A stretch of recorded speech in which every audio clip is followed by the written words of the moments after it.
नज़ीर हुसैन मुहद्दिस देहलवी रहमतुल्लाह अलैह इंडिया का बहुत बड़ा मुहद्दिस गुजरिया, मदरसा बनाया दिल्ली दे अंदर, स्टूडेंट पढ़ते ने, तालिब इल्म पढ़ते ने, कुरान का इल्म हासिल करते ने, हदीस का इल्म हासिल करते ने। और चलद्या चलद्या गल ज़हन च आ गई, तेनू सुनांदा चाहां मेरे वीरा, गौर फिक्र करना, अपने दिल च कदे झांक के वेख्या करना। दिल्ली का मदरसा है, नज़ीर हुसैन मुहद्दिस देहलवी रहमतुल्लाह अलैह दा शागिर्द है। अल्लाहु अकबर। ये मदरसे अंदर पढ़दा ते इसे ही शहर दे किसे घर दे अंदर इहदे खाने की ड्यूटी लगी हुई है। खाना इन्हें उन्हां दे घरों खाना है। जिस बीबी दे घरों ये नौजवान खाना खान जाता है, खाना खा के वापस आ जाता है, कुछ वक्त गुजरिया ना वो बीबी बेईमान हो गई, उनका इरादा बदल गया, उनके ज़हन अंदर बुराई पैदा हो गई। उन्हें जनाब कोशिश की कि इस नौजवान नूं वरगलावां और अपनी खाश नूं पूरिया करा। गल सुन लो मेरे दोस्तों, इस बीबी ने कोशिश की कि नौजवान नूं वरगला लवां ते मैं अपनियां खाशां पूरियां कर लवां। इन्हें जनाब एक दिन घर वेलिया पा के ना नौजवान आया, खाना खा लिया, बेहतरीन खाना खिलाया ते कहन लगी अज मैं तेनू जान नहीं देना, अज तू बुराई करेगा ते जाएगा, अज तू मैनू मिलेगा ते जाएगा, अज मेरी दावत कबूल करेगा ते जाएगा, ते नहीं तो मैं रोला पा देंगी, मैं जनाब रोला पा के तेनू बदनाम करांगी। ओ मेरे दोस्तों अगली चाल ही औरतां कोले हुंदी है, अगला बहाना ही इन्हां कोले हुंदा है कि रोला पा के तेनू बदनाम करन दी कोशिश करांगी।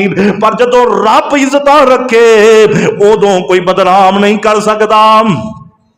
जदों मेरा अल्लाह इज्जत देवे उदों कोई बंदे नूं बेइज्जत नहीं कर सकता। इन्हें बीबी ने जनाब बड़ा ही परेशान किया। नौजवान मजबूर हो गया, कहंदा नहीं बीबी इंज करना, मैनू दस कज़ाए हाजत वाली जगह किस साइड ते आ, मैं जरा कज़ाए हाजत तो फारग हो आवां, पेशाब पखाना करके आके फिर मैं तेरे नाल गलबात करना वा। इन्हें जो इहदे ज़हन दे अंदर एक तरकीब आई ना, ये दौड़ के गया, उन्हें जगह दसी ना, इन्हें जनाब कज़ाए हाजत की जरा इन्हें पखाना किया ना, इन्हें अपने जिस्म दे कपड़ियां ते मल लिया ते फिर फौरन बीबी दे कोल आ गया। कहंदा बीबी जिस बुराई दी तू मैनू दावत देनी है हुण मेरे नाल कर। लेकिन ये नौजवान जरा बीबी नू खूबसूरत लग रहा सी, हुण इहदे कोलों बदबू आ रही है, हुण ये बदसूरत बन चुके हैं, इन्हें अपना हुलिया बिगाड़ लिया। ये नौजवान नू धक्के मार के घरों कढ़ देंदी है, तू इन्ना गंदा मेरी अखां तो दूर हो जा। सर्दियां दे दिन सन, नौजवान दौड़दा होया अपने आप नूं छुपांदा होया मदरसे दे अंदर पहुंचया। इन्हें आके फौरन ही गुसलखाने की तरफ गया। इन्हें अपने कपड़े जड़े गंदे सन, इन्ने वाफर कपड़े नहीं सन उस दौर दे अंदर कि वह जोड़ा तब्दील कर लेंदा। उन्हें उन्हां कपड़े अंदर ही अपने आप नूं गुसल दिता, कपड़े साफ कीते, अपना बदन साफ किया। ते सर्दी दा इन्ना मौसम सी, इस नौजवान नूं रात दे वेले सर्दी लग गई। सुबह होंदिया ये नौजवान फौत हो जाता ते अल्लाह के दरबार विच पहुंच जाता है।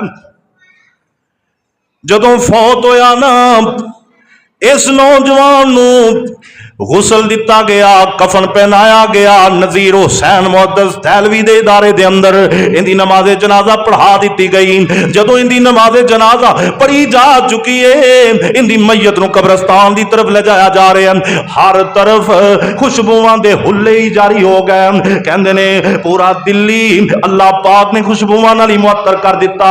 इन्नियां खुशबुआं लोग हैरान हो गए कि इस नौजवान ने केड़ा काम कीता कि अल्लाह पाक ने खुशबुआं कर छड़ियां ने। दोस्तों बात करन दा मकसद है, पता चलिया इस नौजवान ने रात नूं ऐ वाला काम कीता है। इन्हें अपना ईमान बचाने वास्ते बदबू नूं अपने जिस्म नाल लगाया, अल्लाह पाक ने ईमान भी बचा दिता ते बदबू नूं हटा के खुशबुआं दा पक्का इंतजाम कर दिता। यार साडे दिल च भी कोई इहो जी तमन्ना आ जाए, असीं भी कोई सोच लईए। मैं तो कहना इस नौजवान के ज़हन च सैयदना यूसुफ अलैहिस्सलाम आ गए। पढ़िया लिखिया आलमे दीन सी, हदीस का इलम पढ़ने वाला सी,